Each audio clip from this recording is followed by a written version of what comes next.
Hello friends, ఈరోజు మనము ఈ వీడియోలో ఒక స్పీకర్ బాక్స్ తయారు చేయడము.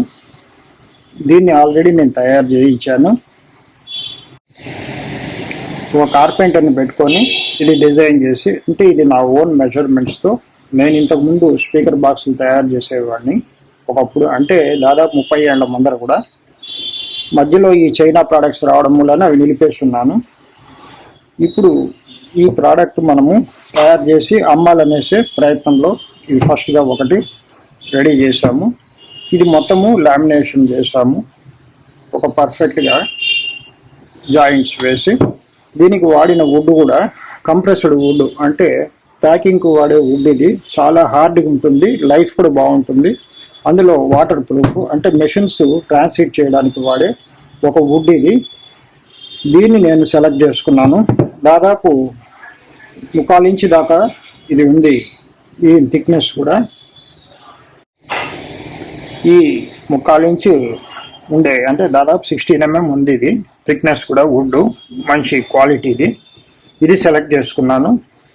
దీంట్లో ఏమేమి అరేంజ్ చేస్తున్నానంటే, ఒక 6 ఇంచెస్ ఓఫరు, ఒక 3 ఇంచెస్ ట్వేటరు, ఇక్కడ ఒక ఎయిర్ హోల్, అంటే బ్యాస్ రిఫ్లెక్స్ పోర్ట్ అంటాం దీన్ని. ఈ బ్యాస్ రిఫ్లెక్స్ పోర్టు ఉండడం వల్లనే మనకు ఎఫెక్ట్ బాగా వస్తుంది. దానికి కావాల్సిన 3 ఇంచ్ ట్వేటర్ని వచ్చి ఈ విధంగా ఒక పీజియోటేటర్ అంటాం దీన్ని. ఇది హై ఫ్రీక్వెన్సీని బాగా ప్రొడ్యూస్ చేస్తుంది. ఇది కూడా మిలీనియం అనేది ఒక కంపెనీ, ఇది కూడా తెప్పించాము. దీనికి 2 కెపాసిటర్స్, అంటే ఫిల్టర్ కెపాసిటర్లు. యాక్చువల్గా దీనికి డైరెక్ట్గా కనెక్ట్ చేయకుండా త్రూ ఒక ఫిల్టర్ వేసినప్పుడు ఇది ప్రొటెక్ట్ చేయబడుతుంది. ఫ్రీక్వెన్సీ కూడా కరెక్ట్గా ఎంత కావాలో అంత వస్తుంది. దీనిలో ఏం చేశానంటే, ఇక్కడ 22 MFT 63 volts 2 మైనస్లు 2 కలిపేశాను. అంటే ఇది ఇప్పుడు నాన్ పోలార్ కెపాసిటర్ అంటాము. యాక్చువల్గా ట్విటర్కి వాడేటప్పుడు నాన్ పోలార్ కెపాసిటర్ ఇవ్వాల్సి వస్తుంది. ఇప్పుడు నాన్ పోలార్ కెపాసిటర్లు మనకు మార్కెట్లో దొరకడం చాలా కష్టం అవుతుంది. దానివల్ల నేను ఈ 2 మైనస్ కనెక్ట్ చేసి ఈ పక్క ప్లస్ ఇచ్చిందో, కాబట్టి ఇప్పుడు ఇది నాన్ పోలార్ కెపాసిటర్ అవుతుంది. సో ఈ ప్లస్ సైడ్ ఇది ఇచ్చాను, మైనస్ సైడ్ డైరెక్ట్గా వైర్ కనెక్ట్ చేశాను. ఇది ఇక్కడ అకామిడేట్ అవుతుంది. నెక్స్ట్ ఈ బ్యాస్ రిఫ్లెక్స్ పోర్టు. ఈ బ్యాస్ రిఫ్లెక్స్ పోర్టుకు మనకి ఏం చేస్తాం అంటే, ఇది రెడీమేడ్గా ఈ స్మాల్ సైజు లెంగ్త్ తక్కువే దొరుకుతుంది. ఇది 2 ఇంచెస్ యాక్చువల్గా ఇది డయామీటర్. ఈ 2 ఇంచెస్ డయామీటరే, కానీ ఇది మనకు లెంగ్త్ ఉండదు ఎక్కువగా. ఈ లెంగ్త్ ఎక్కువ ఉన్నప్పుడు మాత్రమే మనకు ఆ బ్యాస్ రిఫ్లెక్స్లో డెప్త్ బాగా వస్తుంది బ్యాస్ ఎఫెక్ట్కి. నేను దానికి ఏం చేశానంటే, ఒక 2 ఇంచెస్ మామూలుగా ఈ వాటర్ పైప్ ఒకటి కొనేసి దాన్ని దీనిలో ఇన్సర్ట్ చేసేసాను. కరెక్ట్గా ఇన్సర్ట్ అయ్యింది ఈ ట్యూబ్లోకి. సో టోటల్గా మనకు ఇప్పుడు ఎంత వచ్చిందంటే, దాదాపు 6.5 ఇంచ్, 6.5 కూడా లేదు, 6.25 ఇంచ్ మనకు లెంగ్త్ వచ్చింది టోటల్గా దీన్ని ఇన్సర్ట్ చేశాక. సో ఇది ఏమవుతుందంటే, మనకు టోటల్ డెప్త్ ఈ స్పీకర్ బాక్స్లో టోటల్ డెప్త్ వచ్చి మనకు ఎంత ఉందంటే, క్లియరెన్స్ దాదాపు 8.5 ఇంచు ఉంది. 8.5 ఇంచులో నేను ఎంత పెట్టానంటే, ఇది దాదాపు 6.25, అంటే మిగతా బ్యాక్ వచ్చి మనకు ఎయిర్ వెంట్ కోసము బ్యాక్ సైడ్ మనకు ప్రొవైడ్ చేయబడుతుంది ఈ సెట్ చేసినప్పుడు. దీనికి కావాల్సింది ఇంకొకటి ఏం తయారు చేసుకున్నానంటే, ఇది యాక్చువల్గా 2-way నెట్వర్క్ అంటాం. ఇది ఒకప్పుడు బోల్డన్ అనేసి చాలా ఫేమస్ స్పీకర్లకు వాడే ఒక నెట్వర్క్, అంటే ట్వీటరు ఓఫర్కి డివైడింగ్ నెట్వర్క్ అంటాం దీన్ని. ఈ డివైడింగ్ నెట్వర్క్లు ఇప్పుడు అంత మంచివిగా కూడా లేవు, దొరికినా కూడా చాలా కాస్ట్లీలో ఉన్నాయి. అంత కాస్ట్ పెట్టాల్సిన అవసరం కూడా లేదు దానికి. ఇక్కడ ఓఫరు ట్వీటరు కనెక్షన్, ఇది కామన్ టెర్మినల్, ఇది ఇన్పుట్ ఇక్కడ ఇస్తాము. ఇది ఒకప్పుడు ఫేమస్, అంటే దాదాపు ఒక 25-30 ఏళ్ల ముందరవి ఇవన్నీ కూడా. దీన్ని నేను ఏం చేశానంటే, ఈ కాయిల్ ఓపెన్ చేసి ఇక్కడ ఎంత ఉందో వైండింగ్ అవన్నీ చెక్ చేసుకొని దానికి తగ్గట్టుగా నేను ఒక కాయిల్ తయారు చేసుకున్నాను. ఇక్కడ సెంటర్లో ఒక ఫెరైట్ కోర్ ఉంటుంది. నేను దీనికి ఏం చేశాను అనుకుంటే, మనం ఏరియల్కు వాడే ఒక ఫెరైట్ కోర్ని తీసుకొని దానికి కాపర్ వైరు, ఇది 22 గేజ్, దీనికి చుట్టేసి దీన్ని మీకు ఇక్కడ ఏం చేస్తున్నా అంటే ఈ కాయిల్ బదులు వాడుతుంటే ఇది వచ్చి ఓఫర్కి కనెక్ట్ అవుతుంది. ఓఫర్కి ఈ పక్క ఇన్పుట్ ఇచ్చినప్పుడు ఈ పక్క అవుట్పుట్ వచ్చి ఓఫర్కి కనెక్ట్ అవుతుంది. ఒకటి వచ్చి కామనే. ఇంకొకటి నేను దీనికి ఏం చేశామంటే ఇప్పుడు సీనియర్ సౌండ్ అనేసి మేకర్ బజార్లో నుంచి ఇది తెప్పించాను. 8 ohms 30 watts స్పీకర్. ఇది ఓఫరు బాగా ఉంది. ఇది క్వాలిటీ కూడా కాస్ట్ కూడా పర్వాలేదు, రీజనబుల్ వాళ్ళవి. మేకర్ బజార్లో దాదాపు 450 or 500 ఉంది దీని కాస్ట్ కూడా. సో మంచి పేపర్ కూడా బాగా స్టిఫ్గా ఉంది, క్వాలిటీగా ఉంది. కాయిల్ కూడా బాగా పనిచేస్తుంది. ఆల్రెడీ చెక్ చేశాను, కాకపోతే ఇప్పుడు వీడియో చూపించడానికని చేశాము. సో ఇక్కడ ఏం చేసామంటే ఇక్కడ ప్లస్ మైనస్ నోట్ చేసుకున్నాను. సో ఈ ప్లస్కి ఈ కాయిల్ ఇచ్చి ఇక్కడ మనము ఇన్పుట్ ఇస్తాము. సో ఈ విధంగా దీన్ని కనెక్ట్ చేయడం మూలాన మనకి ఏమవుతుందంటే ఈ ఊఫర్లో టోటల్గా మొత్తం సౌండ్ అంతా అన్నీ రాకుండా ఓన్లీ సమ్ డ్రమ్స్ ఎఫెక్ట్ వచ్చి కొన్ని ఫిల్టర్ అయ్యి మిగతా సౌండ్స్ కొన్ని ఉంటాయి. దానివల్ల ఏమవుతుందంటే ఊఫర్కి సాఫ్ట్నెస్ వచ్చి బేస్ ఎఫెక్ట్ ఎక్కువ వస్తుంది. దానికోసం మనము యాక్చువల్గా ఈ డివైడింగ్ నెట్వర్క్ వాడతాము. ఈ డివైడింగ్ నెట్వర్క్ ఇప్పుడు అంత ప్రాపర్గా మంచివి దొరకడం లేదనేసి నేను ఈ విధంగా ఈ కాయిల్ని వైండ్ చేసి పెట్టుకొని దీన్ని కనెక్ట్ చేస్తున్నాను. ఇప్పుడు దీనిలో ఏం చేద్దామంటే యాక్చువల్గా మేము దీని లోపల కూడా ఒక కాటన్ లైనింగ్ ఇచ్చేవాళ్ళం. ఒక 40-50 years బ్యాక్ దీని లోపల ఇన్సులేషన్ కోసము, అంటే బ్యాస్ కరెక్ట్గా పర్ఫెక్ట్గా సౌండ్ ప్రొడ్యూస్ చేయడానికి, అంటే ఎక్కువ ప్రొడ్యూస్ అవ్వకుండా క్వాలిటీగా రావడానికి కోసం అప్పట్లో గ్లాస్ వూల్ అనేసి దీనిలో లైనింగ్కి వాడేవాళ్ళు ఒకప్పుడు. అది కొంచెం కాస్ట్తో కూడుకున్న పని. అందులో అది కొంచెం సేఫ్టీ కూడా తక్కువే దాన్ని యూజ్ చేయడము. అది ఎక్కడన్నా అది యాక్చువల్గా గ్లాస్ పోర్సే ఉంటాయి. అది ఆ గ్లాసు సన్నగా ఒక తీగలు మారి ఉండడం మూలాన గబక్కని చేతిలో గుచ్చుకున్న ప్రాబ్లమే, అది సెప్టిక్ అవుతుంది. అది కళ్ళలో తగిలినా కూడా కళ్ళు పోయే అవకాశం ఉంది.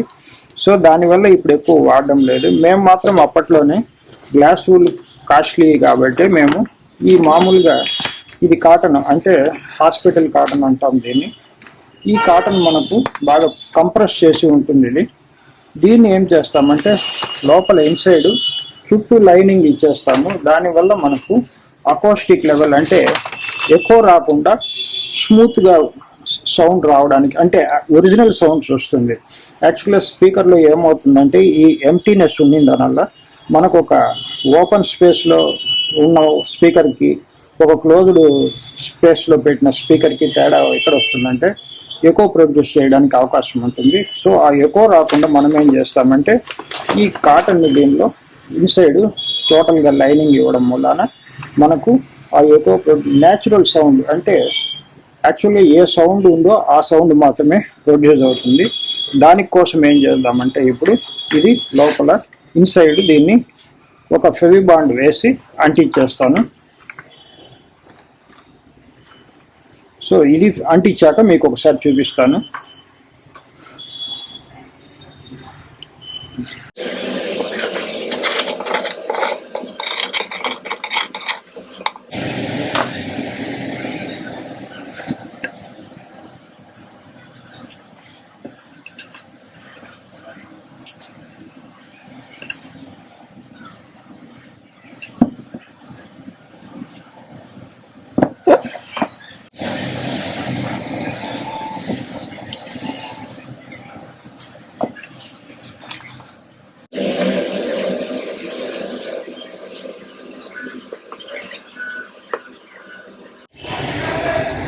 సో ఇప్పుడు 4 sides కూడా మనము ఈ డాంపింగ్ మెటీరియల్ అంటాం దీన్ని. ఈ పర్పస్ వచ్చి ఈ సౌండ్ బాగా క్లారిటీగా రావడానికి లోపలంతా కూడా మనకు ఈ లైనింగ్ ఇచ్చాము. ఇప్పుడు నార్మల్గా మనము స్పీకర్స్ బిగించుకుంటూ వెళ్తాము ఒక్కొక్కటిగా. ఇది మెయిన్ వైరు. దీనికి మనం ఏం చేయాలంటే ఈ కాయిల్ని ఒక ఎండ్కి కనెక్ట్ చేయాలి.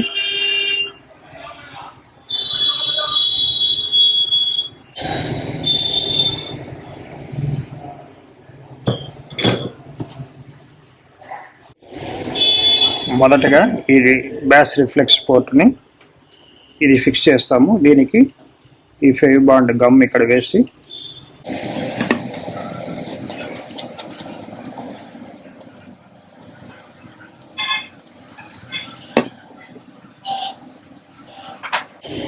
ఇక్కడ కొంచెం మనం టేప్ చుట్టాను, పేపర్ టేపు, ఎందుకంటే కొద్దిగా డయామీటర్ లూజ్ అయింది, సైజు టైట్గా ఉండడానికి కోసం అది ఆ టేప్ చుట్టి ఇక్కడ ఫిక్స్ చేసేసాను.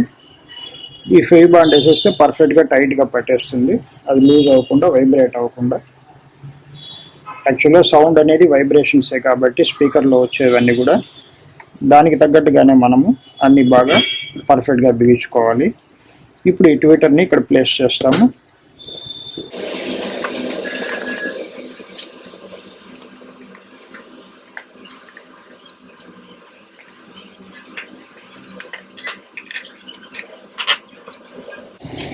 నెక్స్ట్ ఇక్కడ వూఫర్ సెట్ చేద్దాము.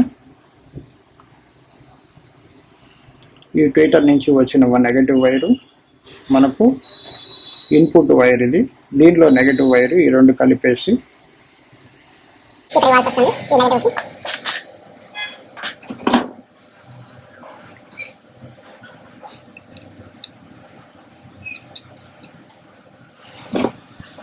యాక్చువల్గా స్పీకర్లో పొలారిటీ ఉండాలి, దీనిలో లేదు. కానీ నేను ఒక ఇదిగా మార్క్ చేసుకున్నాను, అంటే left side negative, right side positive కింద నేను తీసుకున్నాను.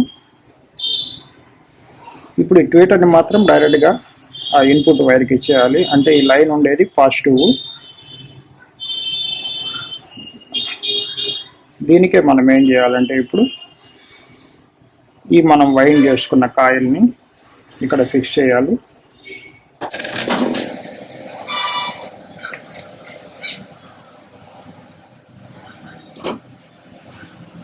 ఈ కాయిల్ కూడా ఒక టేపు చుట్టి పెట్టేద్దాము.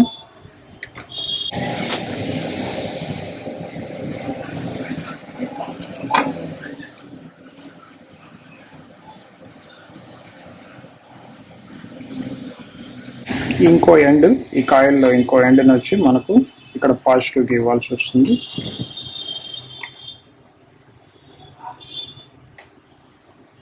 స్పీకర్ని కనెక్ట్ చేసేటప్పుడు కంపల్సరీ మనము ఈ పొలారిటీని ఫాలో అవ్వాల్సి వస్తుంది. పొలారిటీ ఫాలో అవ్వకపోతే స్పీకర్లు ఏవో పనిచేస్తాయి కానీ మనం అనుకున్న క్వాలిటీ దానిలో రాదు.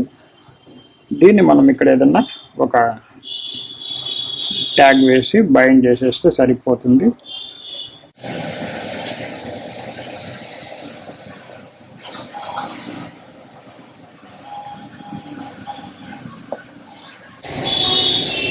సో ఇది ఇక్కడ బైండ్ చేసేసాను కదలకుండా. దానికి కూడా కొంచెము ఫెవి బాండ్ వేస్తే ఫిర్మ్గా ఉంటుంది, ఎందుకంటే లోపల హెవీ వైబ్రేషన్స్ ఉంటాయి స్పీకరు సౌండ్ వచ్చేటప్పుడు.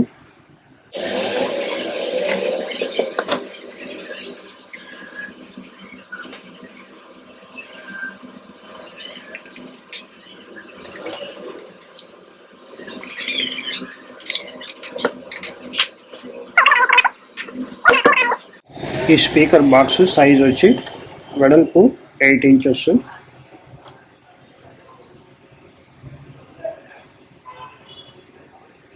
పొడవు వచ్చి 14 ఇంచులు పెట్టాము, 12 ఒక 2 ఇంచులు, 14 ఇంచెస్ లెంగ్త్ ఇది.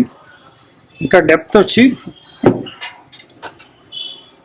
9 ఇంచెస్. సో ఈ టోటల్గా అవుటర్ సైజ్ వచ్చి 9 ఇంచెస్. వాడిన వుడ్ వచ్చి 16 mm వుడ్ అది. సో ఈ విధంగా ఈ బాక్స్ని లామినేట్ చేసి కంప్లీట్ ఆల్ సైడ్స్ లామినేషనే. ఫ్రంట్ ఎలివేషను ఇట్లే వదిలేసాము, అట్రాక్టివ్గా బాగుంటుంది. ఇప్పుడు 2 స్పీకర్ బాక్సులు రెడీ అయింది. ఆల్రెడీ ఒకటి రెడీ చేసి పెట్టాము.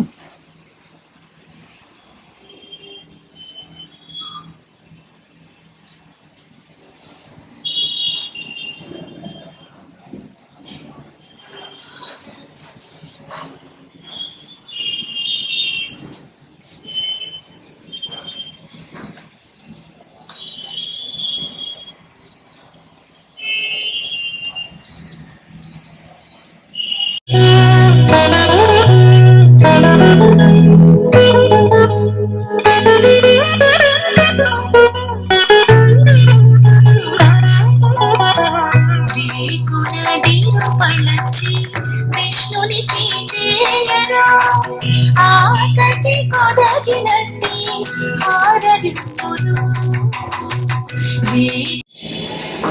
ఈ రెండు స్పీకర్లు యాంప్లిఫైయర్ అంటే 2.1 యాంప్లిఫైయర్. ఇప్పుడు మీకు ఓన్లీ 2 ఛానల్ మాత్రమే కనెక్ట్ చేశాను, ఊఫర్ కనెక్ట్ చేయలేదు. ఎందుకంటే దీని ఎఫెక్ట్ చూడాలి అంటే ఇదే మ్యాక్సిమం వస్తుంది బేస్ ఎఫెక్ట్, కాబట్టి ఊఫర్ కనెక్ట్ చేయలేదు, సబ్ ఊఫర్ని. ఇవి మాత్రమే కనెక్ట్ చేశాను, స్టీరియో స్పీకర్స్. ఇవి మనము స్టీరియో యాంప్లిఫైయర్ ఉన్నా కూడా వాడుకోవచ్చు. ఈ 2.1 యాంప్లిఫైయర్ కూడా మేము తయారు చేసిందే. ఇవన్నీ ఇప్పుడు సెట్గా అమ్మడానికి అనేసి ఇవి మేము డిజైన్ చేశాము. దాదాపు 25-35 ఏళ్ళ ముందర చేస్తున్న పని మళ్ళీ ఇప్పుడు మొదలు పెట్టాము. అంటే కస్టమర్స్ మళ్ళీ అడుగుతున్నారు ఇవి చేయమని చెప్పి, దానికోసమని. Thank you for watching video.